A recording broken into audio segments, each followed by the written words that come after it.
salut les turfeuses, salut les turfeurs, bienvenue pour un nouveau pronostic de Benoît Requin. Merci pour vos likes, pour vos commentaires, n'hésitez pas à vous abonner pour recevoir tous mes pronostics tous les jours et n'hésitez pas à rejoindre ma communauté pour avoir accès à tous les tickets pour la course du Quintet. Ok, place au pronostic du Quintet du dimanche 24 janvier, direction Paris-Vincennes pour le prix de Cornulier. Trop monté, 2700 mètres, 18 partants, réunion 1, course 4, indice de confiance 3 sur 5.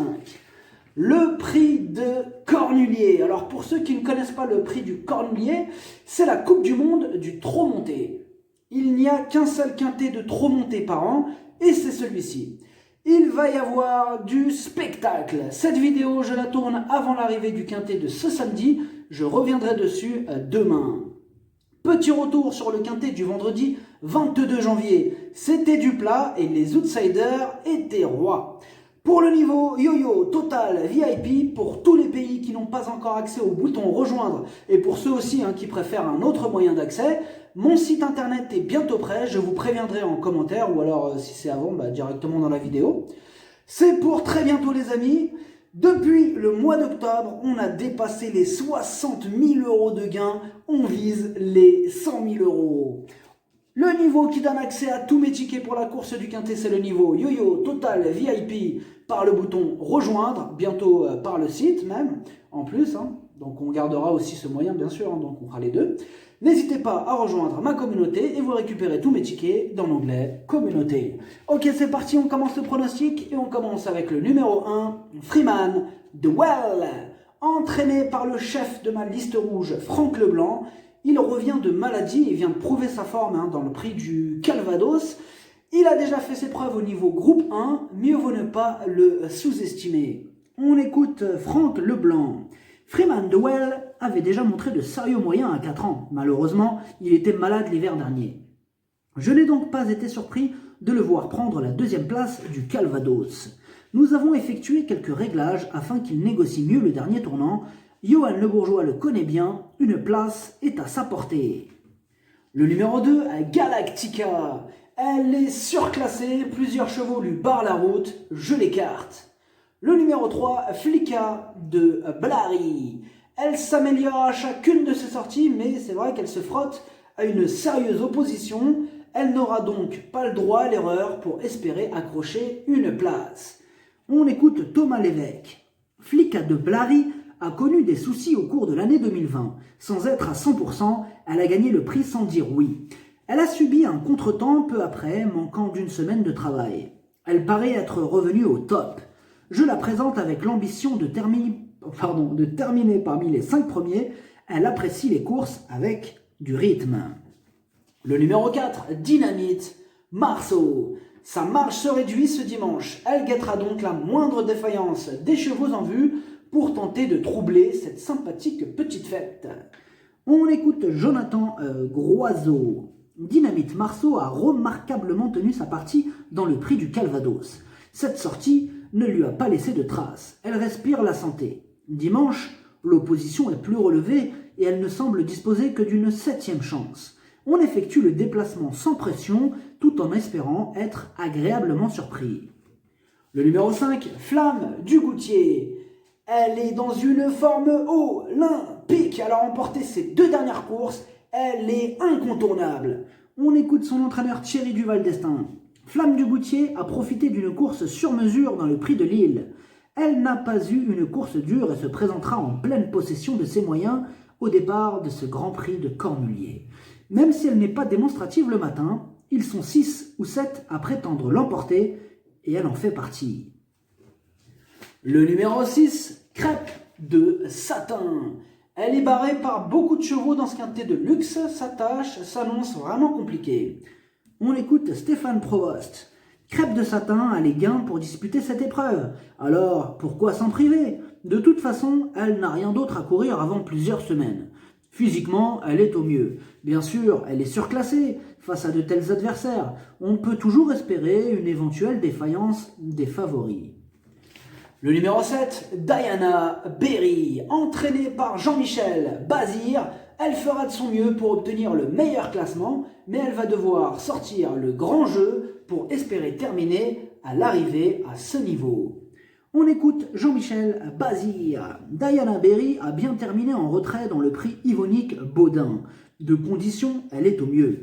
Plus le rythme sera soutenu, plus elle sera à son affaire, car elle est extrêmement tenace. Malgré une opposition relevée, elle n'est pas hors d'affaire. En tout cas, sa participation fait plaisir à son entourage, jockey et propriétaire. Le numéro 8, Gladys Desplaines. Elle a la pêche. Ses 4 dernières courses, 4 victoires. Elle va tenter de frapper un grand coup. C'est oui! On écoute Gilles Currens. Gladys Desplaines a gagné 4 courses durant le meeting et m'a encore surpris dernièrement. Certes, elle affronte les vieux, mais les chronos sont à chaque fois très bons, ainsi que les temps partiels.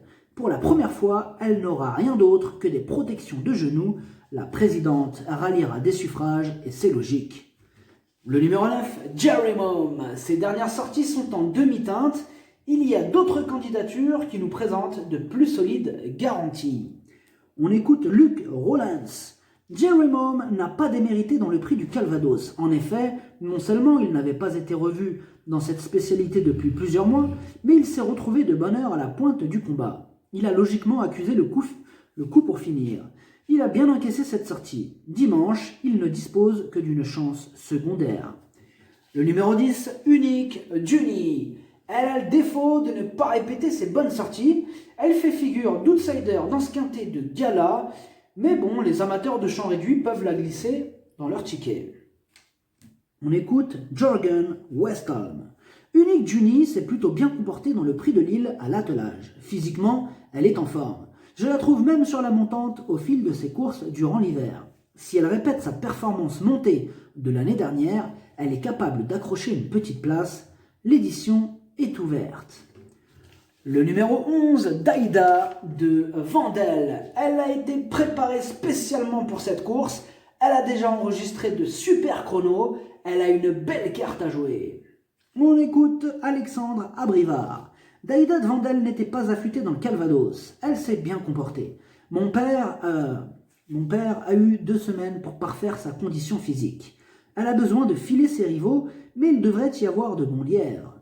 Elle n'a pas la classe de Billy Billy, mais face à de tels rivaux, elle peut finir sur le podium.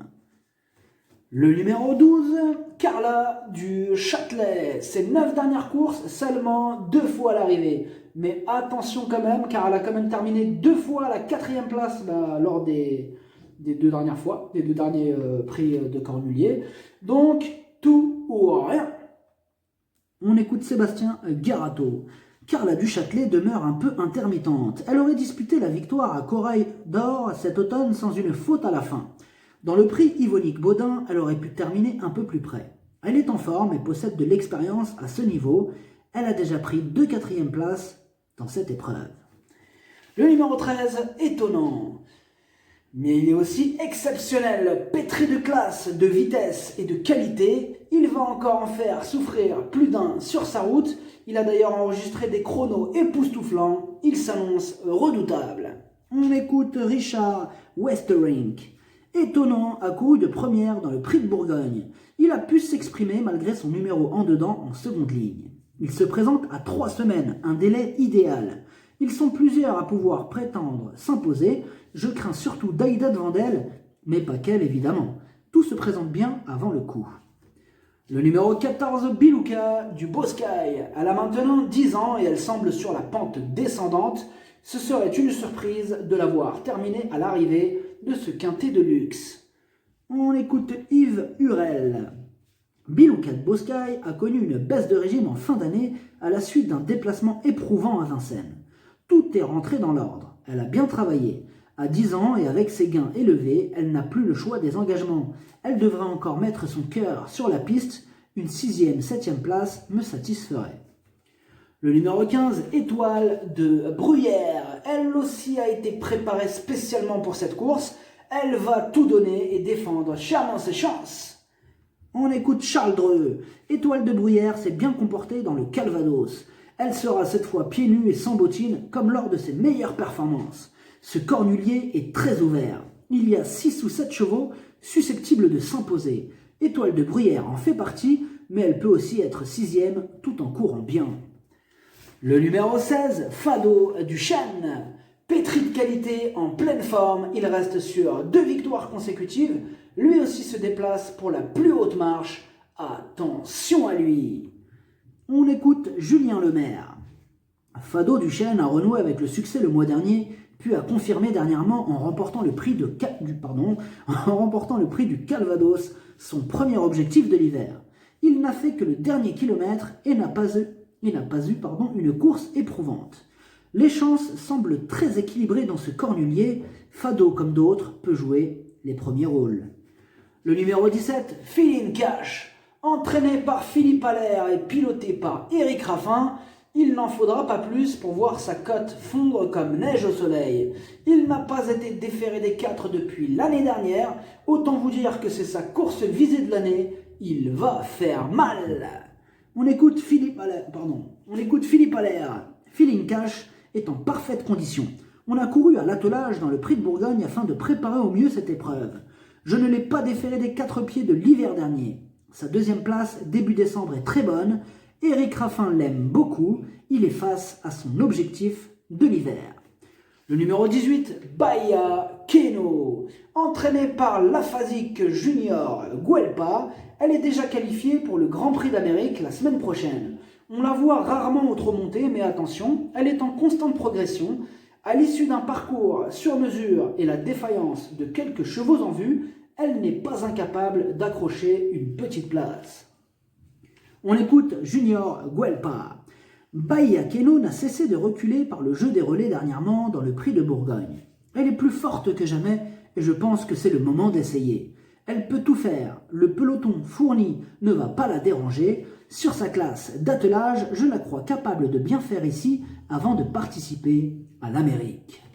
Le pronostic, ça donne 13, 17, 5, 11, 8, 16, 15, As, cheval de complément le 3, si jamais un autre nom partant et ça peut arriver, le 4. Merci d'avoir suivi cette vidéo, n'hésitez pas à vous abonner pour recevoir tous mes pronostics tous les jours et n'hésitez pas à rejoindre ma communauté pour avoir accès à tous les tickets pour la course du Quintet, à jouer avec modération, bonne chance, chopez-le moi, ciao.